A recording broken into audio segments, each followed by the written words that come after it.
Bravo.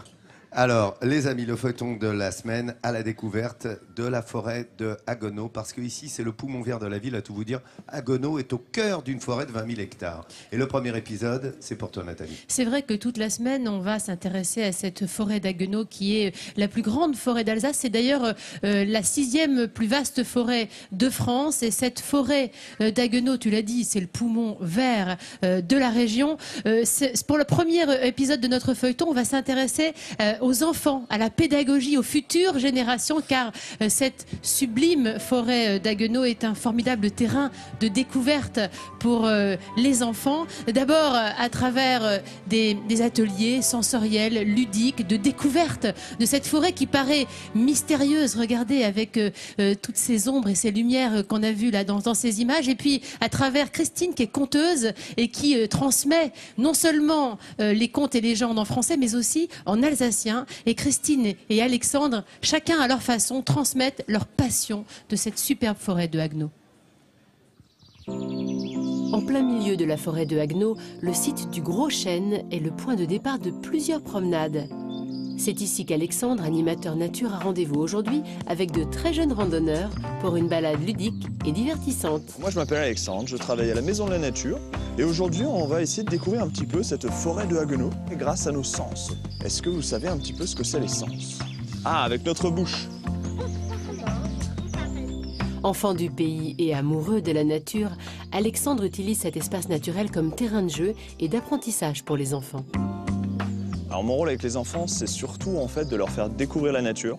Donc parce que ce qu'on connaît, après on peut aussi le protéger. Et du coup, ça va être les sensibiliser justement à la diversité déjà qu'on trouve dans la nature et le rôle après de chacun là-dedans.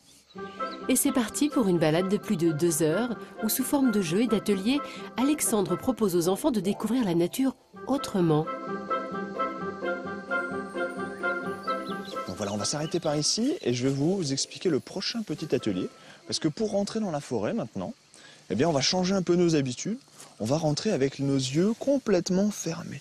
Alors pour ça, vous allez recevoir chacun un petit masque qu'on va mettre sur les yeux. Et moi, je vais vous guider. Les yeux bandés, les enfants parcourent la forêt le long d'une corde, faisant appel au sens du toucher et de l'ouïe. Nos jeunes explorateurs se déplacent caressant la nature, l'écorce d'un arbre, une brindille, avec une grande concentration. Alexandre propose également un jeu aux enfants, deviner des éléments de la nature cachés dans un sac. Et le moins que l'on puisse dire, c'est qu'il ne manque pas d'imagination. Qu'est-ce que c'est que ça? Des coquillages? C'est des cailloux? J'aurais pas pensé que c'était un champignon parce que c'est très dur. Et bizarre. Oui, voilà. Et la forêt réserve encore bien d'autres surprises. Vivantes cette fois-ci. Une petite grenouille. Une petite grenouille. Et on avait vu une petite. Cette petite grenouille est encore une autre occasion pour les enfants de toucher et de s'imprégner de la forêt.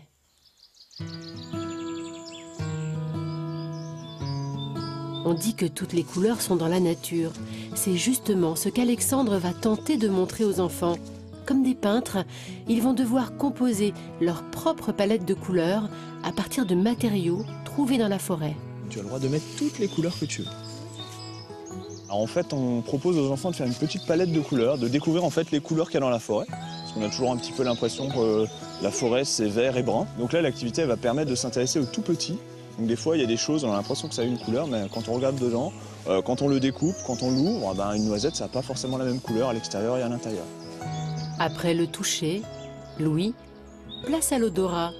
Nos artistes en herbe vont avoir l'occasion de s'essayer à la parfumerie. Alors ça va pas être un parfum qu'on va se mettre comme ça pour se parfumer, mais c'est un parfum pour se rappeler les odeurs de la forêt. Et tout y passe. Feuilles mortes, aiguilles de pin, mousse, lichen, l'imagination des enfants n'a pas de limite. Et le résultat est surprenant. Super! Ça sent trop bon chez moi. Ça sent trop bon? Je vous donne le petit capuchon? Les enfants, ils n'ont pas trop l'habitude de sentir tout ça.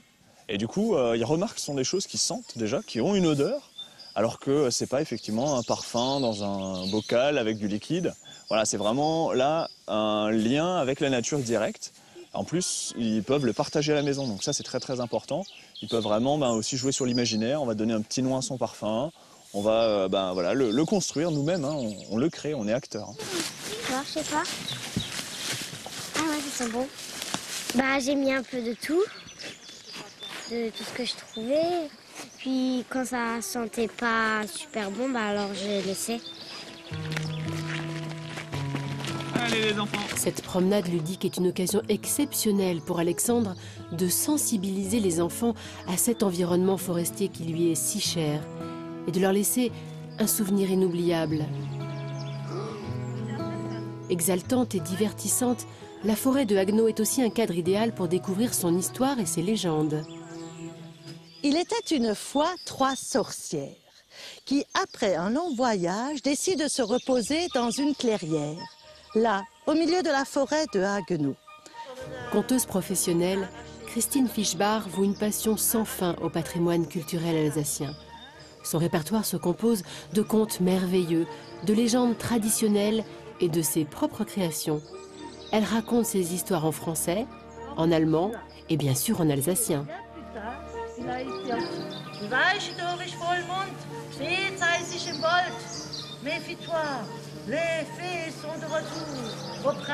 Actuellement, la mission d'une conteuse, c'est aussi de revaloriser le patrimoine linguistique, dont l'alsacien. Moi-même, j'ai été élevée dans la langue alsacienne. Actuellement, ce n'est plus le cas de tous les enfants. Mais justement, à travers le fait que je raconte aussi en alsacien, avec des mots simples et parfois aussi à travers les images, je permets aux enfants de comprendre ce dialecte qui est riche et qui me tient beaucoup à cœur. Marette wie de Schnabel gewachsen ist. On parle comme le bec nous a poussés. La grande forêt de Haguenau ne laisse pas les visiteurs indifférents. Adultes comme enfants sont enchantés par la beauté de ces grands arbres remarquables, la faune, la flore et son incroyable palette de couleurs. Ça donne juste envie d'aller mettre de bonnes chaussures et d'aller se promener dans cette forêt de Haguenau. Et vous ne croiserez pas de jolies fleurs rouges comme celles qui se trouvent à côté de moi. Ce sont c'est un poinsettia en hommage à Joël Poinsett, qui était un ambassadeur américain qui a découvert cette fleur en Amérique du Sud, qu'il a rapportée chez lui. Et puis voilà, en commémoration de sa mort, chaque 12 décembre, on sort les poinsettias. Et c'est vraiment Noël. C'est une très jolie fleur. C'est l'étoile de Noël. C'est aussi le nom qu'on lui donne. Et je peux pas résister, Laurent, à revenir sur quelques images quand même de cette jolie forêt de Haguenau, parce que je trouve que ces images tournées avec cette brume donnent une saveur particulière, un côté mystérieux à la forêt. Et Christine, qu'on a vu dans le sujet avec les enfants, qui raconte les contes et légendes en français et en alsacien, ben voilà, ça nourrit ces contes et légendes. On s'imagine là cette forêt qui était quand même 3 fois plus grande au Moyen-Âge, qu'on a besoin de préserver. Et c'est d'ailleurs tout au long de la semaine, on vous la racontera, cette forêt, et on verra le travail de préservation des agents de l'ONF. C'est une cathédrale, tu sais, une cathédrale de. C'est un côté mystérieux, Pin oui. Sylvestre, chêne, on parlera de ce fameux chêne. Et c'est vrai qu'il y avait des ermites ici, hein, à l'époque. Ah bah déjà, la forêt, au 12e, on vivait, les ermites vivaient dans cette forêt, quoi. Tu vas nous le compter toute la semaine. Toute la semaine. Ce qui fait qu'elle est surnommée la forêt sainte. La sainte forêt, absolument. Regardez ces belles illuminations.